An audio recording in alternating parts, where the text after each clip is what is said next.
Hi guys, எல்லாத்துக்கும் வணக்கம். Corona virus நம்ம எதிர்பார்த்ததை விட மிக வேகமா பரவிட்டு இருக்கு.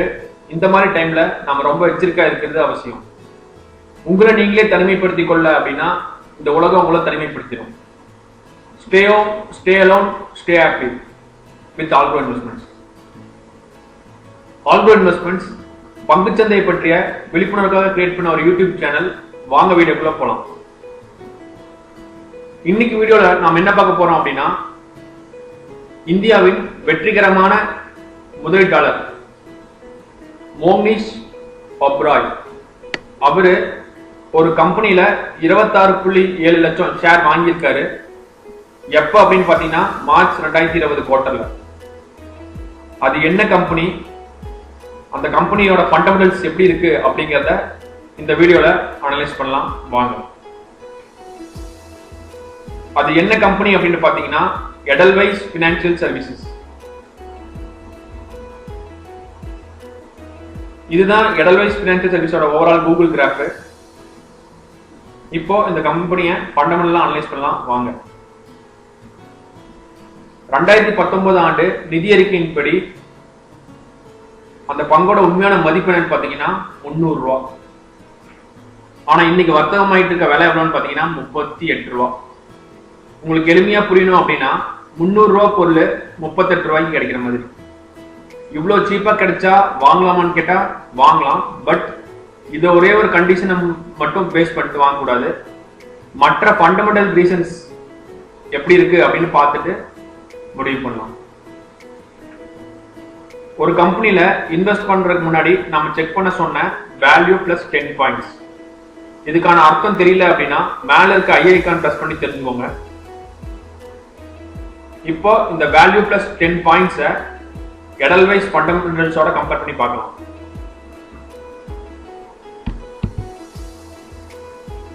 Value 300, share price 38.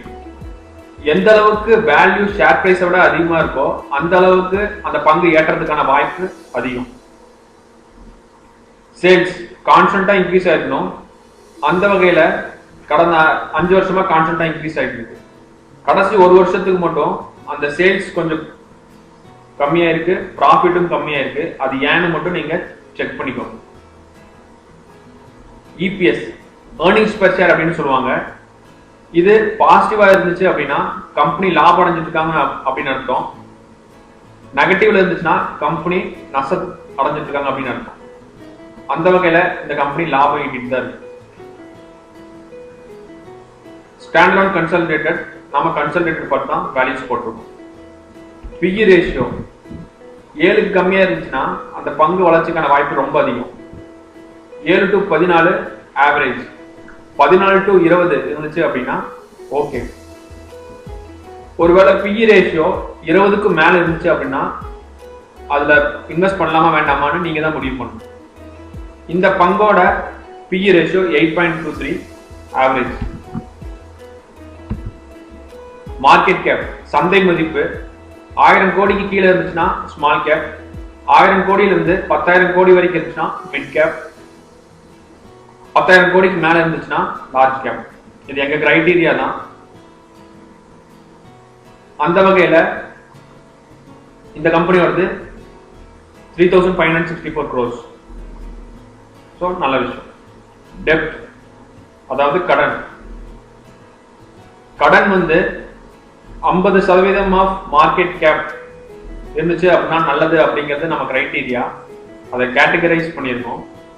அந்த வகையில இந்த கம்பெனிக்கு கடன் வந்து ரொம்ப அதிகமா இருக்கு. அதனால நாங்கள் எக்ஸ் மார்க் கொடுத்துருக்கோம். இந்த கம்பெனிக்கு இருக்கிற டோட்டல் அசட்ஸ் எவ்வளோன்னு பார்த்தீங்கன்னா 55,000 கோடி. டெப்ட் ஈக்விட்டி ரேஷியோ கடனுக்கும் மொத்த பங்குக்குமான விகிதம் 1க்கு கம்மியா இருந்தா நல்லதுன்னு பார்த்தோம். இந்த கம்பெனிக்கு கடன் வந்து மார்க்கெட் கேப்போட ரொம்ப அதிகமா இருக்கு. அந்த வகையில இதுக்கான ரேஷியோ வந்து 2.53. அதனால நாங்கள் எக்ஸ் மார்க் கொடுத்துருக்கோம்.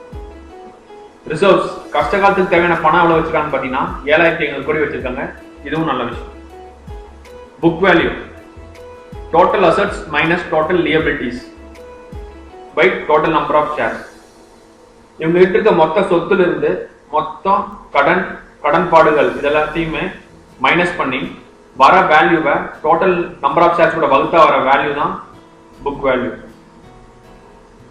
இது எந்த அளவுக்கு அதிகமா இருக்கோ அந்த அளவுக்கு கம்பெனிக்கு நல்லது. ஒரு ஷேருக்கு 86 ரூபாய் தர அளவுக்கு இவங்க கிட்ட சொத்து இருக்கு அப்படிங்கிறதா இதுக்கான அர்த்தம். நெட் கரண்ட் அசெட்ஸ், உடனே பணமா மாட்டக்கூடிய சொத்து எவ்வளவு வச்சிருக்காங்க பாத்தீங்கன்னா 45,000 கோடி வச்சிருக்காங்க. இதுவும் நல்ல விஷயம். இன்வெஸ்ட்மெண்ட்ஸ் 8,700 கோடி இன்வெஸ்ட் பண்ணிருக்காங்க. நல்ல விஷயம். இந்த கம்பெனியோட ஓவரால் ஸ்கோர் என்னன்னு பாத்தீங்கன்னா 12க்கு 10. இந்த ஷேர் வந்து மோஸ்ட் அண்டர் வேல்யூ ஷேர். 300 ரூபாய் பொருள் 38 ரூபாய்க்கு கிடைச்சா அது மோஸ்ட் அண்டர் வேல்யூ தானே. அந்த பெரும் முதலீட்டாளர் எதற்காக வாங்கியிருப்பாரு அப்படின்னு நமக்கு தெரியல. பட் நம்ம கணக்குப்படி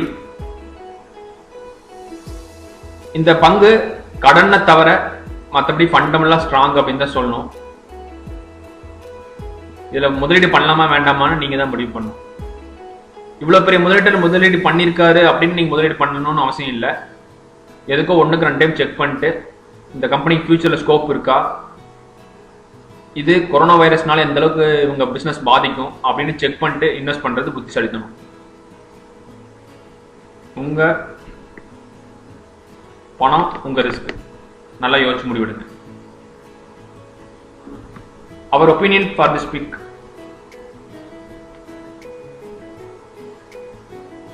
அது அவரோட ஒப்பீனியன் தான். பட் நல்ல ஸ்டாக் அப்படின்னு சொல்ல முடியாது, ஏன்னா டெப்ட்ங்கிற ஒரு காரணியில வச்சு சொல்றோம். மற்றபடி கம்பெனி நல்ல கம்பெனி தான். யார் யாரெல்லாம் இதுல கன்சிடர் பண்ணலாம் அப்படின்னு பாத்தீங்கன்னா, ரிஸ்க் எடுக்கிறவங்க, ட்ரேடர்ஸ், ரெகுலரா வாட்ச் பண்றவங்க கன்சிடர் பண்ணலாம். சேஃப்டி இன்வெஸ்டர்ஸ் கொஞ்சம் விலகி இருப்பது நல்லது. காரணம் கடன் கடன் கடன். மியூச்சுவல் ஃபண்ட்ல இன்வெஸ்ட் பண்ணிருந்தீங்கன்னா அதை கன்டினியூ பண்ணுங்க, அது எப்பவுமே பெஸ்ட். இந்த கம்பெனி ஃபண்டமெண்ட்ஸ் 2019 ஃபண்டமெண்ட்ஸ் பார்த்து தான் போட்டிருக்கோம். இனி 2020 ஃபண்டமெண்ட்ஸ் வந்ததுக்கு அப்புறம் தான் இந்த கம்பெனியோட மூவ்மெண்ட்ஸ் எப்படி இருக்குன்னு தெரியும்.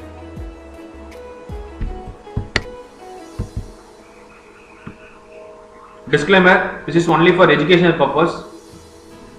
ஒருவேளை முதலீடு பண்ற மாதிரி இருந்துச்சு அப்படின்னா உங்க ஃபினான்ஷியல் அட்வைஸை கேட்டு முடிவு பண்ணுங்க. நாங்க சொல்றமேன்னு கண்மூடித்தனமா இன்வெஸ்ட் பண்ண வேண்டாம்.